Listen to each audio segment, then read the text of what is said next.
Yan ang aga, yan ang adlaw, adi na kita hiton ikaupat nga adlaw, hiton aton pag-andam, hiton kapaskuhan, han kapanganakan, han aton Ginoo Hesus Kristo. Kakulop an aton ebanghelyo, nagsusumatin annunciation. An annunciation han anghel kan San Jose nga bana ni Maria pinaagi inop. Yana naman duduha nga annunciation.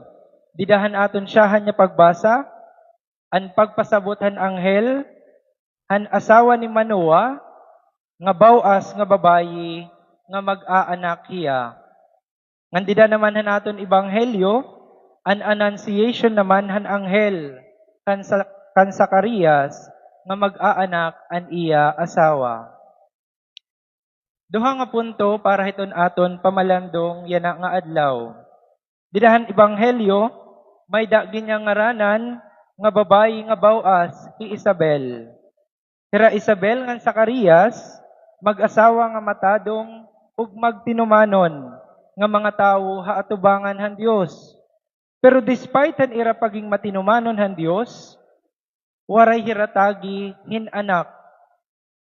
Han una nga panahon, labi na hiton Jewish culture, usa nga kaarawdan hiton pamilya kung ikaw bawas ug waray anak.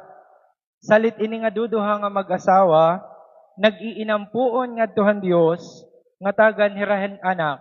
And lo and behold, in God's perfect time, bulig ngay anhira han maupay nga plano han Dios. Duha nga punto, siyahan barrenness, an paging bawas ni Isabel. Didahan ebanghelyo, ginsumatan kitang hay Isabel, usa nga bawas nga babayi, waray anak. An paging bawas ni Isabel, nagdaraha iya, makakarawat, hindako nga grasyahan Dios. We all experience barrenness in our daily lives. Damo haaton iton mga Isabel, dinhi haaton mga kinabuhi. Mga experiences, iton aton kinabuhi, nga makakasiring kita, nga iton aton kinabuhi boring. Kay bawas, waray anak. Mga eksperyensya nga, parang iton aton mga trabaho, sugadhin meaningless. Diri na kita nagtutubo. Our relationships are dry. Diri na kita malipayon. Our resources are scarce. Kulang or gipit na gipit kita. Our efforts yield little. Iton bunga, iton aton mga pagbudlay, dugo ug hulas, nga ginahatag, waray magbungahin maupay, o waray epekto, o guti ayla.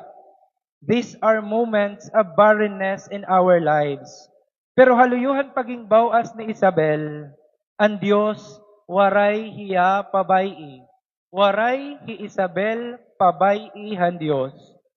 Ang Diyos binati han mga pag-ampo ni Sakarias, haluyo han iya pagduda ug kahadlok.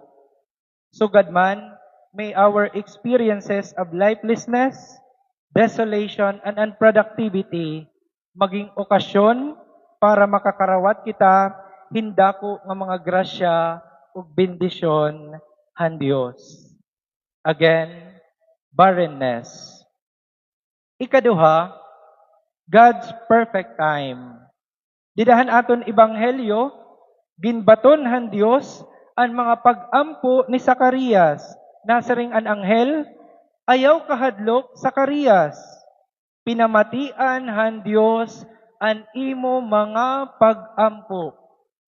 An mga pag-ampo ni Sakarias.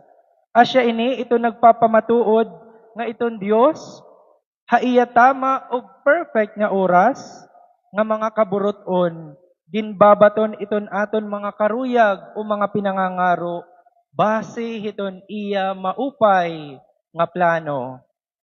Hikita, may da naton mga karuyag o mga pangarap iton aton kinabuhi o mga ginaampo hiton Dios, nga diretsyo niya ginbabaton. Pero madanay, may da naman mga ginihingyap naton, mga ginaampo, mga pangarap, nga ginde-delay hiton Dios. Umadanay nga ni diri ginahatag hiton Dios. Pag diri ginahatag haaton hiton Dios, Iton aton siya hanya reaksyon, diretso kita nadi-disappoint. Nadi-disappoint kita iton Dios, nadi-disappoint kita iton aton mga kalugaringon. Danay nagrereklamo pa kita. Danay nagre-rebelde pa kita. We feel rejected. Waray la pasarhan board exam, na-disappoint na kitahan aton mga kalugaringon. Waray la pag-work an aton past relationship, nagbulag la kamuhan imo bebe, we think ourselves as failure.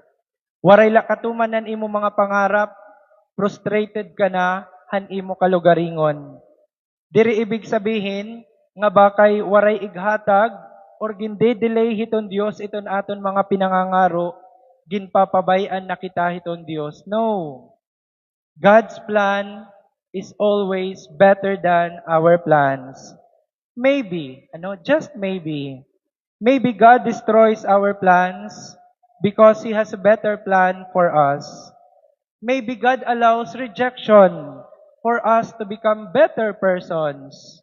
Bangin may da mga portahan, nga ginsasaraha aton hiton Dios, mga mali nga portahan, nga karuyag naton sudlan, kasi ginaandam kita hintama nga portahan nga ginandam hiton Dios para la haaton. Sometimes, God's no is not a rejection nor a failure. Rejection should not even be equated to failure. Sometimes, rejection is redirection. Minsan, ang kailangan mo lang ay ang magtiwala. Magtiwala. Bakit tayo magtitiwala? Kasi sa ring pahankanta ni Whitney Houston, miracles happen when you believe. Miracles happen when you believe. May our experience of silence and long waiting of God's answers may also be the occasion of deep trust and surrender to His plan. Amen.